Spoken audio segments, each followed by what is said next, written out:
Obviously, we are dealing with evolution in the context of climate change of the past, and especially in light of where we are headed. So we have built it up to modern times and how we have evolved anatomically, brain-wise, behaviorally, and how we have affected climate coming into the Anthropocene.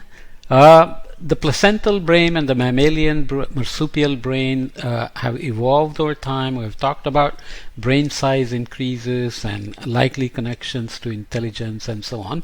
When you compare to placental mammal brains, many brains have had an enlargement of brain size, but what is unique about primates is these complex folds and neuronal connections and the dominance of the cerebral part of the brain to which should give us many advantages. But this also means that as modern human beings, especially over the last 10,000 years and since Industrial Revolution, we have become so good at technology that we always try to respond with technology in response to environmental perturbations, which also happened before. But before there were more inclinations to adapt, to change.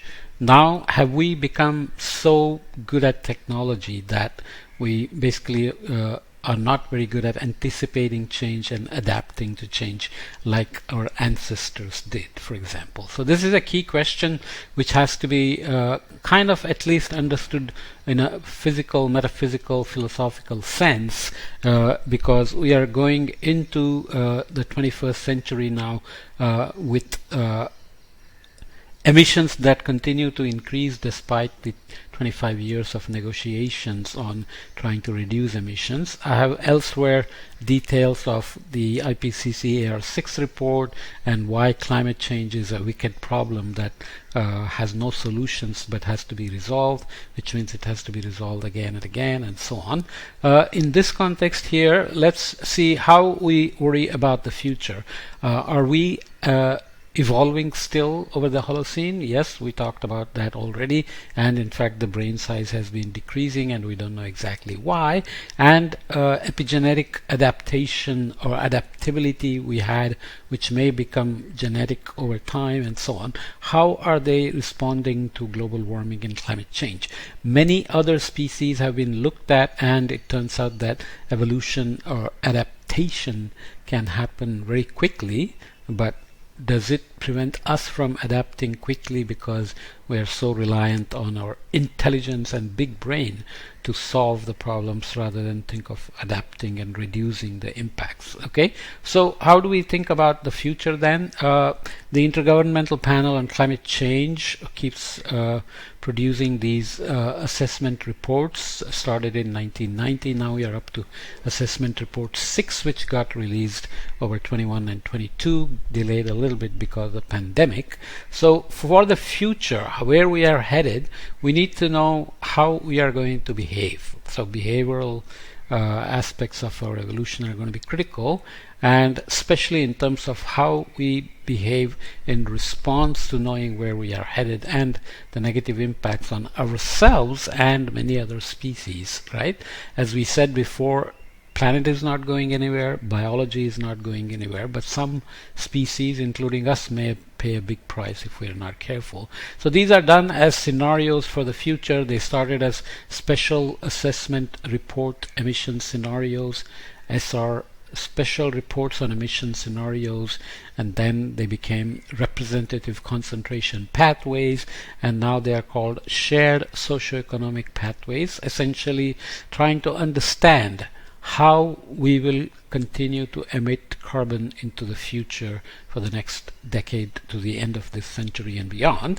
So we have to worry about population growth, renewable energy sources, how we produce food, how we travel, how we behave in terms of policies for social justice, climate justice, etc., and how we plan for mitigating our impact on climate change. So that's the mitigation pathways, and how we adapt to the changes that are inevitable. So this is the idea of managing the unavoidable and avoiding the unmanageable kind of cliche. So this phase space then for SSPs looks at mitigation with increasing challenges in this direction and with low mitigation challenges in this direction, high adaptation challenges in this direction, and adaptation challenges being low in this direction. So this expects that we adapt to some inevitable changes. So what are the quantities concerned? So you can start with here SSP1, so shared socioeconomic pathway 1, which goes for sustainability, where adaptation challenges are low and mitigation challenges are low. So the net CO2 emissions that are determined using what are called integrated assessment models, or an iteration between integrated assessment models, or IAMs, with Earth system models or climate models, and so on. So there are many details involved there. I can feel some wind, but hopefully not too bad in terms of the noise. So net CO2 emissions involved in this case going from 1990 to 2100. So looking at the historical pathways and where we need to go. We will see in a minute that these dipping pathways here with these bands require negative emissions because they correspond to certain targets of keeping global warming to a threshold by 2100 with some probability. So the most discussed one is by 2100 we warm less than 2 degrees centigrade global mean with a 67% probability. Of course, doesn't mean we know what will happen locally, because there will be places that'll get much warmer and places will not get as warm or even less warm. So average is 2 degrees C. So it doesn't say what it means for climate change, climate impact in your backyard, but it's a goal in terms of CO2 emissions for sure. So here we need to stay in this range of 50 gigaton CO2 and then start ramping down.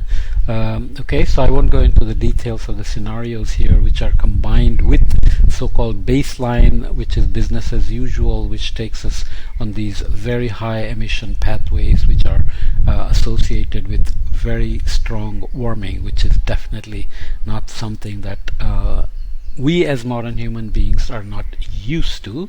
Plus they are also associated with the so-called representative concentration pathways, which determine the net energy imbalance between incoming solar radiation or shortwave radiation and outgoing long-wave radiation by 2100. So 2.6 watts per meter squared, 3.4, 4.5 and 6 watts per meter squared.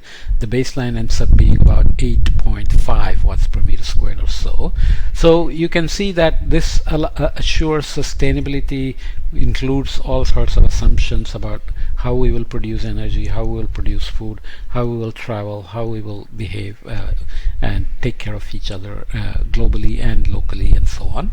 SSP 2 is here middle of the road with some challenges for adaptation and mitigation, requiring these sorts of emission trajectories.